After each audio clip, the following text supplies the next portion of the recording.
Bismillahirrahmanirrahim. Assalamualaikum warahmatullahi wabarakatuh. Alhamdulillahirobbilalamin. Puji syukur kehadirat Allah Subhanahu wa taala dan bersyukur saya bisa menjadi salah satu calon guru penggerak di Kabupaten Purwakarta. Perkenalkan, nama saya Acu Syamsuddin. Saya adalah calon guru penggerak angkatan ke-10 dari Kabupaten Purwakarta, Jawa Barat. Tepatnya saya mengajar di SMK Negeri Bungursari. Setelah kemudian mempelajari modul tentang pemikiran Ki Hajar Dewantara berkaitan dengan pendidikan, maka banyak hal yang didapatkan.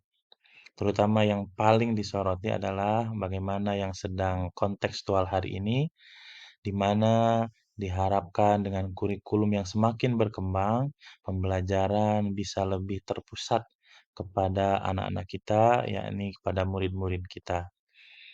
Dan di antaranya yang kemudian bisa saya temukan dalam konsep-konsepnya Ki Hajar Dewantara adalah bahwa menurutnya pendidikan adalah pembudayaan buah budi manusia yang beradab dan buah perjuangan manusia terhadap dua kekuatan yang selalu mengelilingi hidup manusia, yaitu kodrat alam dan zaman atau masyarakat.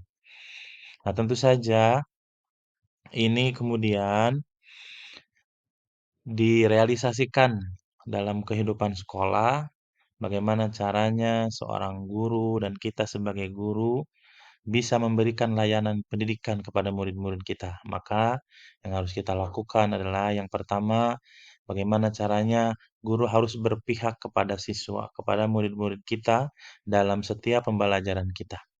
Yang kedua, bagaimana guru harus memahami karakter murid yang tentu saja datang ke sekolah kita masing-masing, murid berdasarkan bawaan minat dan bakatnya masing-masing, bawaan karakternya masing-masing, yang kemudian semuanya tanpa membeda-bedakan kita harus mengolahnya, memberikan pengajaran, memberikan pelajaran, memberikan pengetahuan, yang kemudian nantinya berhasil sesuai dengan standar kriteria lulusan yang sudah ditentukan.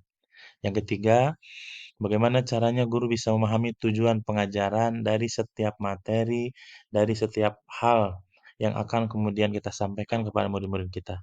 Dan yang keempat, bagaimana caranya guru harus bisa menuntun murid sesuai dengan kodratnya.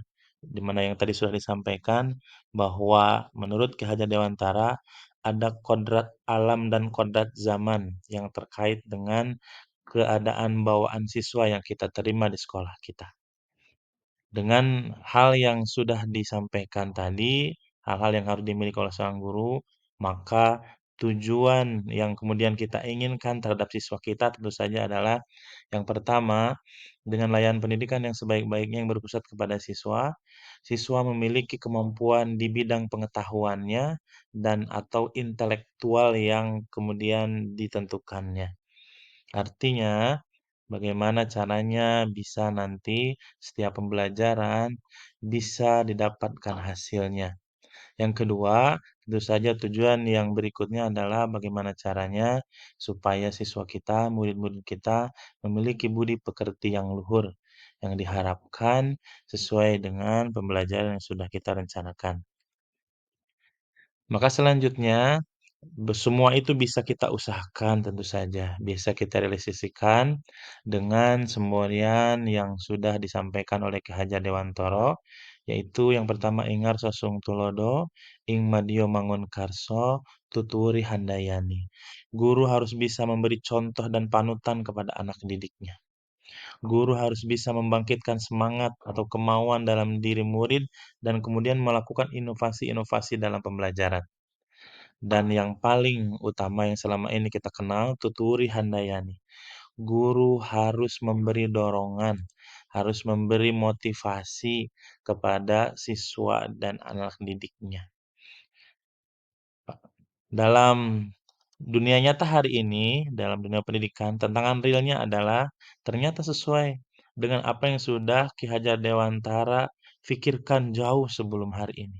yakni kita belajar, kita mengajar, kemudian kita dihadapkan dengan kodrat alam yang berkaitan dengan sifat dan bentuk lingkungan di mana anak kita berada.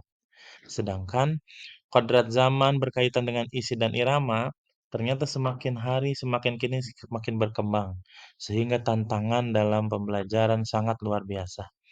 Maka tetap, karena pendidikan kita berpihak pada murid, yang pertama yang selalu kita lakukan adalah memberikan kemerdekaan dalam belajar.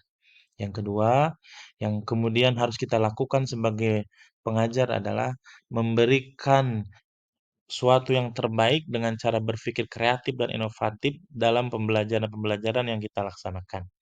Baik nanti segi pengetahuan yang kita sampaikan, ataupun seperti saya misalkan di SMK, bagaimana caranya terus berinovasi dalam pengajaran praktek, sehingga sesuai dengan yang dibutuhkan oleh masyarakat sekitar.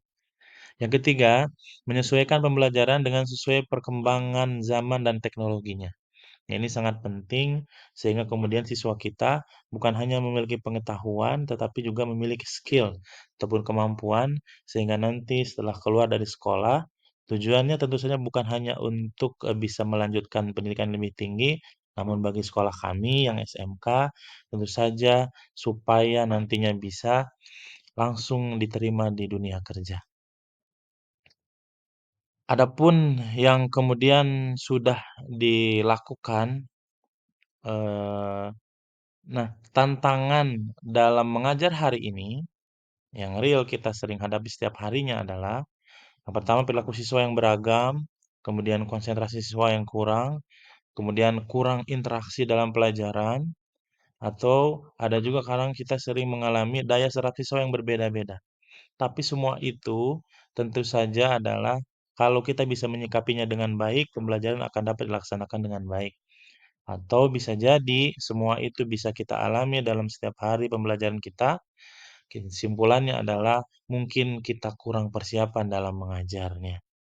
Maka Bapak Ibu sekalian, banyak hal yang sudah dilakukan oleh sekolah-sekolah termasuk sekolah kami dalam menyesuaikan pembelajaran dan kegiatan di sekolah sesuai dengan pemikiran Ki Hajar Dewantara. Di antaranya ada kegiatan keagamaan, ada kegiatan ekstrakurikuler, ada kegiatan ngamumule adat Sunda. Bagaimana realisasikan pemikiran-pemikiran Ki Hajar Dewantara dengan lingkungan dan budaya yang ada di sekitar kita.